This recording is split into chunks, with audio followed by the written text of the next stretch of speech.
എല്ലാവർക്കും നമസ്കാരം. ശരത് സാറാണ്. അപ്പോൾ നമ്മുടെ +2 മാത്തമാറ്റിക്സിൻ്റെ ചാപ്റ്റർ വൈസ് വെയിറ്റേജ് ആണ് നമ്മൾ നോക്കാൻ പോകുന്നത്. ഈ മോഡൽ എക്സാം പ്രകാരം പബ്ലിക് എക്സാമിനും നമുക്ക് ഓരോ ചാപ്റ്ററിനും ഏകദേശം എത്ര മാർക്കിന് ചോദ്യങ്ങൾ പ്രതീക്ഷിക്കാം, മുൻപുള്ള വർഷങ്ങളിൽ നിന്നുള്ള വ്യത്യാസങ്ങൾ എന്തൊക്കെയാണ്, അത് നമ്മൾ കറക്റ്റായിട്ട് അറിഞ്ഞിരിക്കണം. ഏറ്റവും കൂടുതൽ വെയിറ്റേജ് ഉള്ള ചാപ്റ്ററുകൾ ഏതൊക്കെയാണ്, ഏറ്റവും കൂടുതൽ ഫോക്കസ് ചെയ്യേണ്ട ചാപ്റ്ററുകൾ ഏതൊക്കെയാണ് നോക്കാം. ആദ്യത്തെ ചാപ്റ്റർ റിലേഷൻസ് ആൻഡ് ഫങ്ഷൻസ്, 7 മാർക്കിൻ്റെ ചോദ്യമാണ്. അവിടെ റിലേഷനിൽ നിന്ന് ഒരു ചോദ്യം ഉണ്ടാവും, ഫംഗ്ഷനിൽ നിന്ന് ഒരു ചോദ്യം ഉണ്ടാവും. റിലേഷനിൽ നിന്നുള്ള ചോദ്യം റിഫ്ലക്സീവ്, സിമെട്രിക്, ട്രാൻസിറ്റീവുമായി ബന്ധപ്പെട്ട ചോദ്യമായിരിക്കും. അത് 3 മാർക്കിനാണ് സാധാരണ ചോദിക്കാറുള്ളത്. ഒരു റിലേഷൻ തന്നിട്ട് റിഫ്ലക്സീവ്, സിമെട്രിക്, ട്രാൻസിറ്റീവ് ആണ് എന്ന് തെളിയിക്കുക, അല്ലെങ്കിൽ അതൊരു ഇക്വലൻസ് റിലേഷൻ ആണെന്ന് തെളിയിക്കുക എന്ന് പറയുന്ന ചോദ്യം നമുക്ക് അവിടെ നിന്ന് പ്രതീക്ഷിക്കാം. പിന്നെ ഒരു ഫംഗ്ഷൻ തന്നിട്ട് അവിടെ എത്ര റിലേഷൻസ് പോസിബിൾ ആണ് എന്ന രീതിയിൽ ഒരു 1 മാർക്ക് ക്വസ്റ്റ്യൻ പ്രതീക്ഷിക്കാം.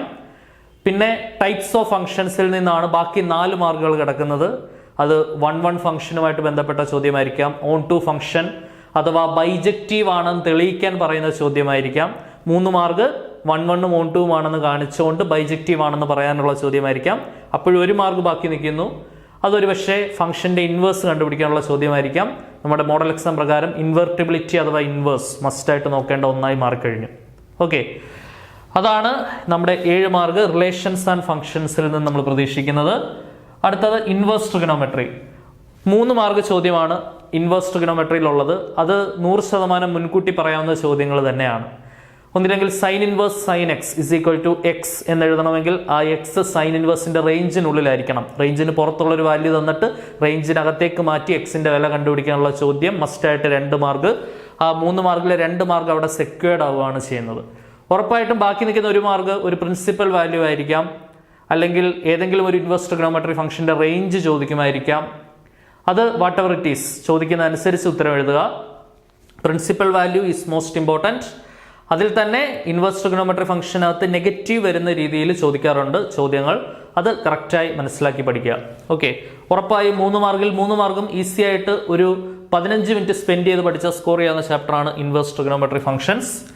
And then coming to matrices. Matrices 7 mark.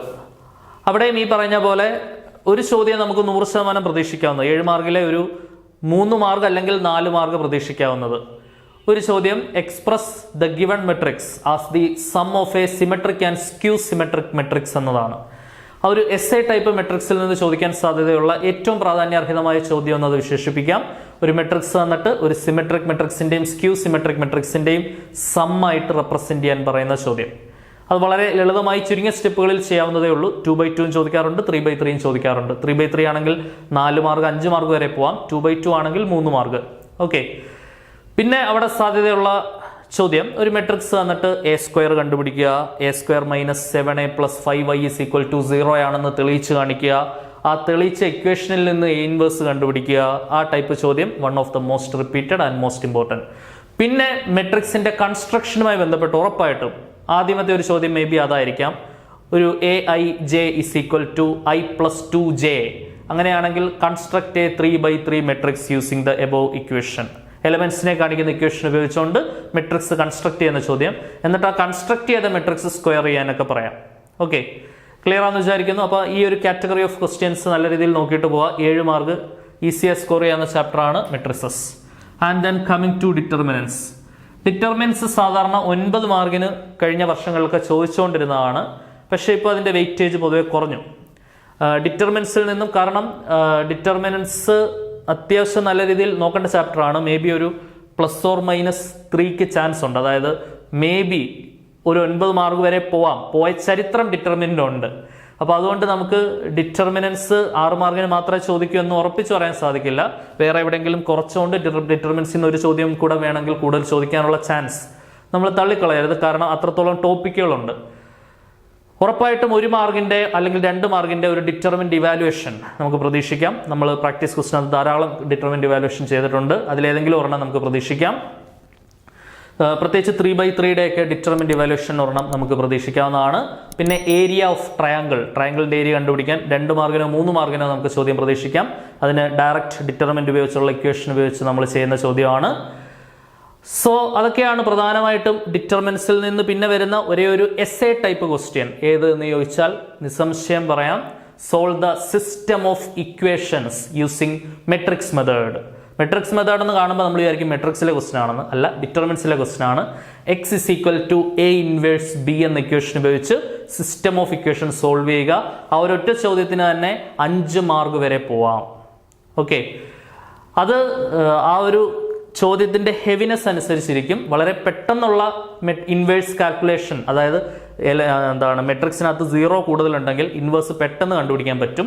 അങ്ങനെയുള്ള ചോദ്യമാണെങ്കിൽ അവർ മാർക്ക് 5 മാർക്കിൽ നിന്നൊക്കെ ഒന്ന് കുറച്ച് 4 ആക്കാനുള്ള സാധ്യതയുണ്ട്. ഓക്കെ, എളുപ്പം ചെയ്യാൻ പറ്റുന്ന ക്വസ്റ്റ്യൻ ആണെങ്കിൽ. ഓക്കെ, എനിവേ ഒരു 6 മാർക്ക് 7 മാർക്ക് 8 മാർക്കൊക്കെ നമുക്ക് പ്രതീക്ഷിക്കാം ഡിറ്റർമിനൻസിൽ നിന്ന്. ഡിറ്റർമിനൻസ് 6 ഞാൻ ഉറപ്പിച്ച് പറയുന്നില്ല, ഒരു പ്ലസ് ഓർ മൈനസ് വേരിയേഷൻ അവിടെ സംഭവിക്കാം. Then coming to calculus. Calculus എന്ന് പറഞ്ഞാൽ 5 ചാപ്റ്ററുകൾ ചേരുന്നതാണ് കാൽക്കുലസ്. ഹൃദയഭാഗം എന്ന് വിശേഷിപ്പിക്കാം. +2 മാത്തമാറ്റിക്സിന്റെ ഹാർട്ട് എന്ന് വിശേഷിപ്പിക്കാം കാൽക്കുലസ്. ഹാർട്ട് ഇല്ലാതെ ഒരു മനുഷ്യന് ജീവിക്കാൻ പറ്റുമോടെ? ഇല്ല. അതേപോലെ തന്നെയാണ് ഈ കാൽക്കുലസ് പഠിക്കാതെ ഒരാൾക്കും A+ കിട്ടത്തില്ല. മുൻപ് ഫോക്കസ് ഏരിയ ഒക്കെ അനുസരിച്ച് തട്ടി കൂട്ടിയൊക്കെ ഒപ്പിക്കായിരുന്നു. ഇപ്പോൾ ഒരു രക്ഷയില്ല. As per the weightage calculus പഠിക്കാത്തൊരു കുട്ടിക്ക് A+ സ്വപ്നം കാണാനേ പറ്റത്തില്ല. കാരണം എറൗണ്ട് ഒരു 34 മാർക്സ് അല്ലെങ്കിൽ 32 to 34 മാർക്സ് ഈ ഒരു വേരിയേഷനിലാണ് കാൽക്കുലസിൽ മാർക്ക് നിൽക്കുന്നത്. അപ്പോൾ കാൽക്കുലസ് പഠിക്കാണ്ട് പോയി കഴിഞ്ഞാൽ ഏകദേശം ഒരു 50% മാർക്ക് പോയെന്നങ്ങ് വിചാരിച്ചാൽ മതി. 50 ബാക്കിയുള്ളിടത്തുനിന്ന് കിട്ടത്തുള്ളൂ. അപ്പോൾ A+ വേണോ അല്ലെങ്കിൽ ഒരു ഉയർന്ന സ്കോർ നിങ്ങൾക്ക് നേടണോ? ഉറപ്പായിട്ടും കാൽക്കുലസിനെ ഒഴിവാക്കിക്കൊണ്ട് പറ്റത്തില്ല. നോക്കിക്കോ, കാൽക്കുലസിലെ ആദ്യത്തെ ചാപ്റ്ററിൽ നിന്ന് തന്നെ നല്ല പടക്കനൊരു വെയിറ്റേജ് ആണ് വരുന്നത്. 9 മാർക്ക്, ഏകദേശം 9 മാർക്ക്. കണ്ടിന്യൂറ്റി ആൻഡ് ഡിഫറൻഷ്യബിലിറ്റി, ഉറപ്പായിട്ടും കണ്ടിന്യൂറ്റിയിൽ നിന്ന് ചോദ്യം ഉണ്ടാവും. കണ്ടിന്യൂസ് ആണെന്ന് തെളിയിക്കാനുള്ള ഒരു ചോദ്യം ഉണ്ടാവും. ഡിസ്കസ് ദ കണ്ടിന്യൂറ്റി എന്ന് പറഞ്ഞ് ചോദിക്കാം. കണ്ടിന്യൂസ് ആണെങ്കിൽ K എന്നുള്ള ഒരു കോൺസ്റ്റന്റിന്റെ വാല്യൂ കണ്ടുപിടിക്കാൻ പറയാം. അവിടുന്ന് ഏത് ചോദ്യം വേണമെങ്കിലും പ്രതീക്ഷിക്കാം. എറൗണ്ട് 3 മാർക്ക് കണ്ടിന്യൂറ്റിയിൽ നിന്ന് മാത്രം നമുക്ക് പ്രതീക്ഷിക്കാം. പിന്നെ ഡിഫറൻഷ്യബിലിറ്റിയിൽ അങ്ങോട്ട് കിടക്കുവാണ്. ചെയിൻ റൂൾ 1 മാർക്കിന്റെ ഒരു ക്വസ്റ്റ്യൻ 100% ഉറപ്പിക്കാം. അതിനുശേഷം കിടക്കുന്നു ഇംപ്ലിസിറ്റ് ഡിഫറൻഷിയേഷൻ 2 മാർക്കിന്റെ ചോദ്യം പ്രതീക്ഷിക്കാം. പാരാമെട്രിക് ഡിഫറൻഷിയേഷൻ 3 മാർക്കിന്റെ ചോദ്യം പ്രതീക്ഷിക്കാം. ലോഗരിതമിക് ഡിഫറൻഷിയേഷൻ 3 മാർക്കിന്റെ ചോദ്യം പ്രതീക്ഷിക്കാം. ഇവിടുന്ന് എല്ലാം ചോദ്യം ഉണ്ടാവും. എല്ലാം കൂടെ കൂട്ടിയാണ് 9 മാർക്ക് വരുന്നത്. സോ അതുകൊണ്ട് ഉറപ്പായിട്ടും മനസ്സിലാക്കി പഠിക്കുക.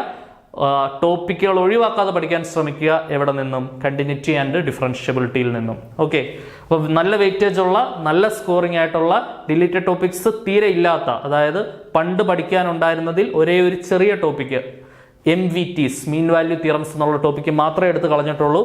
ബാക്കി പൂർണ്ണമായിട്ടും പഠിക്കാനുള്ള വെയിറ്റേജ് കൂടിയ chapter continuity and differentiability. Then coming to the application of derivatives. Application of derivatives എന്ന് പറഞ്ഞാൽ തൊട്ട് കഴിഞ്ഞ ചാപ്റ്ററിൽ പഠിച്ച ഡെറിവേറ്റീവ്സിന്റെ ഉപയോഗം എവിടെയൊക്കെയാണ് എന്ന് മനസ്സിലാക്കി തരുന്ന സാധനം. അത് മുൻപ് 9 മാർക്കിന് തന്നെയായിരുന്നു ചോദിച്ചുകൊണ്ടിരുന്നത്. പക്ഷെ ഇപ്പോൾ 1-2 ടോപ്പിക്സ് എടുത്ത് കളഞ്ഞതിന്റെ ഭാഗമായി വെയിറ്റേജ് കുറഞ്ഞ് ഏകദേശം ഒരു 6 to 8 എന്ന് വേണമെങ്കിൽ പറയാം. അതിന്റെ ആവറേജ് ഞാൻ 7 എന്ന് എഴുതിയിരിക്കുന്നതേ ഉള്ളൂ. ഒരു 7 മാർക്കിന് ചോദ്യങ്ങൾ പ്രതീക്ഷിക്കാവുന്ന ചാപ്റ്ററാണ് ആപ്ലിക്കേഷൻ ഓഫ് ഡെറിവേറ്റീവ്സ്. പ്രധാനമായും റേറ്റ് ഓഫ് ചേഞ്ച് ഓഫ് ക്വാണ്ടിറ്റിയിൽ നിന്ന് ചോദ്യം പ്രതീക്ഷിക്കാം.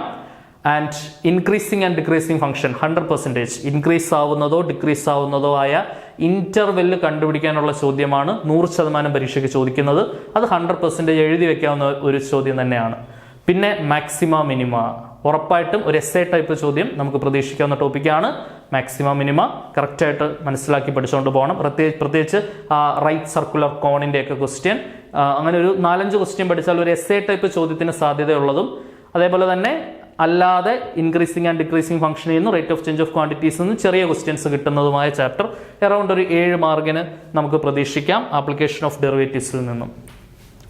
ഇനി ഭീകരൻ അടുത്തവൻ ഇന്റഗ്രൽസ്. ഇതിന്റെ ഏറ്റവും ഇമ്പോർട്ടൻ്റ് ആയിട്ട് ശ്രദ്ധിക്കേണ്ട കാര്യം, ഒരിക്കലും ഈ 2 ചാപ്റ്റേഴ്സ് പഠിക്കാതെ നമുക്ക് ഇന്റഗ്രൽസിലോട്ട് കയറാൻ പറ്റത്തില്ല. ഡെറിവേറ്റീവ് അറിയാത്ത ഒരാൾക്ക് എങ്ങനെയാണോ ഡെറിവേറ്റീവിന്റെ റിവേഴ്സ് പ്രോസസ് അറിയാൻ പറ്റുക? ഓക്കെ, അപ്പം കണ്ടിന്യൂറ്റി ഡിഫറൻഷ്യബിലിറ്റിയും ആപ്ലിക്കേഷൻ ഓഫ് ഡെറിവേറ്റീവ്സും കറക്റ്റായിട്ട് പഠിച്ചതിന് ശേഷം ഇന്റഗ്രൽസിലോട്ട് വരിക. Integrals, application of integrals, differential equation, ഇത് ഈ ഓർഡറിൽ തന്നെ പഠിക്കണം. ഈ പറയുന്ന 5 ചാപ്റ്റേഴ്സ് 1 to 5 എന്ന ഓർഡറിൽ തന്നെ പഠിക്കണം. കാൽക്കുലസ് ഒരിക്കലും കാൽക്കുലസിലെ ഇടയ്ക്കൊന്നൊരു ചാപ്റ്റർ എടുത്ത് വെച്ച് പഠിക്കാൻ പോകരുത്. ഈ ഓർഡറിൽ തന്നെ പഠിച്ചാലേ നിങ്ങൾക്ക് കാര്യങ്ങൾ കത്തി പോവുള്ളൂ. ഓക്കെ, ബാക്കിയുള്ള ചാപ്റ്റേഴ്സ് ഇടയ്ക്കൊന്നും എടുത്ത് വെച്ച് പഠിക്കാം, പ്രശ്നമില്ല. പക്ഷേ ഇത് കറക്റ്റ് ഓർഡറിൽ പോകണം. ശ്രദ്ധിച്ചിരിക്കണേ. ഇൻ്റഗ്രൽസ് എന്ന് പറഞ്ഞാൽ അങ്ങോട്ട് കിടക്കുകയാണ്. ചോദ്യങ്ങൾ ചോദിക്കാനുള്ളൊരു വിശാലമായ സാധ്യത നിരന്ന് കിടക്കുന്ന സ്ഥലമാണ്. 9 മാർക്കിൻ്റെ ചോദ്യം ഉറപ്പായിട്ടും ഇൻ്റഗ്രേഷൻ ബൈ സബ്സ്റ്റിറ്റ്യൂഷൻ ഒരു ചോദ്യം ഉണ്ടാവാം. ഇൻ്റഗ്രേഷൻ ബൈ പാർഷ്യൽ ഫ്രാക്ഷൻ 100% ചോദ്യം ഉണ്ടാവാം. ഇൻ്റഗ്രേഷൻ ബൈ പാർട്സ് ഒരു ചോദ്യം പ്രതീക്ഷിക്കാം. പിന്നെ സം സ്പെഷ്യൽ സ്റ്റാൻഡേർഡ് റിസൾട്ടിൽ നിന്നുള്ള ചോദ്യം പ്രതീക്ഷിക്കാം. ഡെഫിനിറ്റ് ഇൻ്റഗ്രലിൽ നിന്ന് 3 മാർക്കിൻ്റെ ഒരു ചോദ്യം പ്രതീക്ഷിക്കാം. അതിൻ്റെ പ്രോപ്പർട്ടിയുമായി ബന്ധപ്പെട്ട ചോദ്യം പ്രതീക്ഷിക്കാം. അങ്ങനെ ഒരു 5 ക്വസ്റ്റ്യൻസോളം ചേർന്നാണ് 2 മാർക്ക് വീതം കിട്ടി 9 മാർക്കിലേക്ക് എത്തുന്നത്.